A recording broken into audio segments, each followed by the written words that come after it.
You can't be serious. If we do, the boss will go after the villagers. Yes, that's the idea. And while the boss is busy killing NPCs, we can attack it. And kill it. But they're not just objects. NPCs are different than rocks and trees. Look, they're... You think they're alive?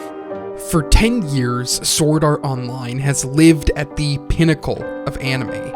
A dichotomy has always existed between the show's popularity and quality. The perfect illustration of this comes from my anime list, where it ranks 5th in total popularity and 3,113th in quality. The popularity comes from Sword Art Online's ability to leverage the appeal of the isekai genre and escapism media, while its lack of quality comes from the diluted core message, resulting in a limitless amount of different readings with moments that feel unsatisfying. The cold open to Sword Art Online's 5th episode, which was the voiceover you heard at the start of this video, embodies the muddled message of the show's first 14 episodes. The voiceover takes place on March 6, 2024, on the 56th level of Ironcrad. The conversation highlights the dangers of boss fights while also bringing into question the ethics of killing a non-player character. The open suggests we should take each boss fight seriously, and the same with ethics around the game. After the opening song, we cut to this. Everyone in the assault team's working their butts off to clear the dungeon. And where do I find you? Out here, taking a nap. The scene takes place over a month later than the opener, and 3 floors higher. We spend time with Kirito and Asuna, enjoying a nice afternoon in the game while ignoring the conclusion of the boss fight on the 56th floor and the result of the NPC debate. The whiplash cut from this cold open to the first scene makes it hard to grasp the overarching tone the show wants us to feel. The result is a mismatch of ideas and emotions that change rapidly from scene to scene. But is there anything more to Ironcrad than the squeezed together ideas about romance and modernity? Link, start! Those 2 words at the start of Sword Art Online always give me a visceral reaction. I teleport back to 2013 anime arguments focused on one question: would you rather watch Attack on Titan or Sword Art Online? Back then, I barely knew what the word isekai was, let alone familiar enough with its tropes to see how Sword Art Online tricked me into becoming invested in its story. Now we live in a world where the seasonal anime landscape drowns in isekai. Within minutes, you can watch shows like ReZero, Mushoku Tensei, or In Another World with a smartphone, and Sword Art Online played a vital role in isekai's anime takeover. Sequels have aided in SAO keeping its mass audience, but that shouldn't distract us from the influence of its first season, in particular those first 14 episodes, where the creators struck concept gold, being stuck in a video game. Isekai builds from our own fantasies, and SAO turned that into a real dream we have.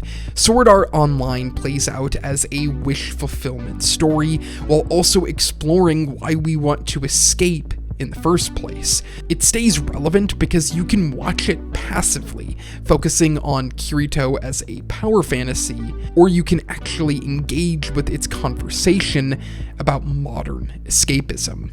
Isekai-esque stories have existed for as long as fiction itself, and in the world of anime, you can cite 1983's Ora Battler Dunbine as one of the first to bring the genre to the medium. Like all good isekai, Ora Battler Dunbine drenches itself in themes of escapism, but does so through the experimental lens of the 1980s and anime's golden age. Anime fans knew the genre was here to stay when mega hit Digimon came out, and then later shows like Log Horizon. Comparing the tone and style of a show like Ora Battler Dunbine to Digimon, you would have thought 50 years went by between those productions instead of 15. Maybe more of a highlight of the evolution of anime through its golden age, but making the comparison from Sword Art Online to any modern isekai in the 2020s, and it seems little has changed. Even with a decade of time, SAO still feels like modern anime. Sword Art Online highlights what makes isekai compelling as a genre. Everyone at one time or another has dreamt about living in a fantastical world. For isekai, the characters directly experience that dream. This makes the genre compelling for creators. Right from the start, the protagonist and audience want the same thing. SAO takes it a step further by placing us in the most immersive real-life option we have for escapism: video games. I already spend weeks of my life playing Elden Ring. Of course, I wish I could teleport my entire consciousness into the game. Trapping the characters in a video game means that the modern world stays relevant to the story.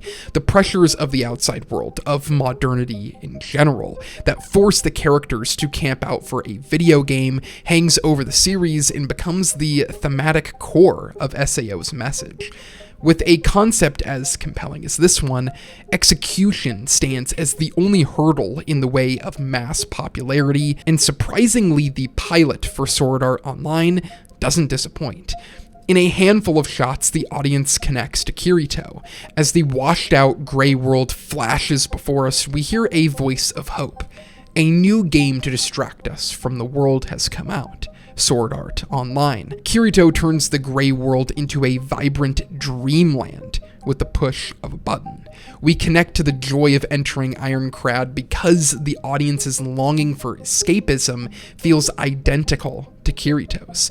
The first half of the episode introduces us to the basic mechanics of the game, while hammering home how lucky the characters feel to be there. As we know by now, the second half introduces the twist. SAO has trapped its players in the game. You die here, you die in real life. Our unrealistic dream of wanting to live in a world of video games becomes reality for these characters. The second episode takes a skip in time, introducing us to a cast of characters and our first boss fight. In one of the most memorable sequences from that first season, they defeat the boss, but the leader of the group dies in the process. The episode spends a lot of time hitting home the ethics of the beta testers and ends with Kirito taking on a vigilante-type persona. These first two episodes pose a slew of questions. Should there be ethical restrictions on how players choose to play the game? Will Kirito join a guild? How much stronger will each boss get? We get another time skip with the third episode, a few months after we've beaten the first boss, where Kirito joins a party with a group of teens who he helped save. He lies about his level to make the group feel more confident, then slowly befriends them all and helps them get stronger. He even has an emotional connection to one of the girls in the group as he tries to help her with her confidence. Soon the guild decide to take on a side challenge, and after they take a wrong turn, everyone ends up getting killed but Kirito. Then we smash cut 8 months later to Christmas, where Kirito is searching out an item that can revive a player, and after successfully finding that item in the episode, he learns it needs to be used within seconds of the person's death. All of that in one 20-minute episode. In the same way the first two episodes pose various plot-focused questions, the third buries us in an avalanche of big ideas. How should we view the in-game relationships? Does Kirito's higher skill level create unhealthy power dynamics with anyone he meets? Is this game even designed as an MMO? And how can a teenager on his own deal with the reality of death? Much like the first two scenes of the fifth episode, the first 3 episodes explore the duality of Sword Art Online. At times, it wants to indulge in serious ideas as it critiques our willingness to escape the modern world instead of trying to change it. And then it will focus on the fan service and romance elements of wish fulfillment, indulging in the very thing it wishes to critique. All of this comes through its whiplash style of pacing, eventually culminating in the finale that takes place on the 75th floor instead of the 100th. The conclusion of Ironcrad is surprising, but lacks satisfaction because of the varied focus throughout. Even though we make it through 75 floors, we only see a few boss fights, which forces the audience to infer what actually happened on the front lines of each level. On top of this, Kirito and Asuna's relationship can't fully develop because of the overabundance of fan service and too much time spent on side quests. Sword Art Online remains a mixed bag of great ideas and questionable execution. At times, it works as a romance-focused fantasy, and others for its meditation on death and modernity. While the different tones and ideas are not mutually exclusive, there isn't enough time for any one to get their due. No wonder it ranks so low in terms of quality amongst anime fans, but I think its inconsistency of ideas has made it deservingly so popular. No matter what you look for in a show, you can find it in Sword Art Online. Escapism functions as the appeal of isekai, and by making the viewer escape into a very real product, like video games, Sword Art Online weaponizes escapism. What better dream to have than to become so skilled at a video game that you can beat it 25 levels early? Through its bulletproof concept and juggling of ideas, it has stayed at the forefront of anime conversations, a case study of the various elements that make up explosive media. Through its weaponized escapism, you can view Sword Art Online simply for fan service moments and great art direction. But as you stay with Ironclad's world for a bit longer, you start to get the feeling that as art continues to become more immersive, we cannot simply enjoy it because of the constant pressure to be productive. This begs the question, why do we want to escape in the first place? The byproduct of modernity is the anxiety of choice. How do we choose how to spend our time when everything we do needs to better society while also fulfilling us emotionally? For Kirito, how should he spend his time in the game, on the front lines, or enjoying side quests? As our technological pursuits advance, so do the complexities of how we create our identity through choice. The players in Ironclad make choices based on assumptions that they are stuck in an MMO, that you need to work within a party to succeed. In the end, a solo player is what breaks down the reality of the game. Ironclad is a reflection of modernity, not its antithesis. Ironclad exists as a map to show Kirito and the others a way out of the dream of escapism and into the reality that modernity doesn't have to hinder our choices. We don't have to be forced into a box with the pressure to produce all the time. Modernity has the chance to create a world with limited burdens and limitless options. And it starts with each of us making a choice about whether or not we will let it control us.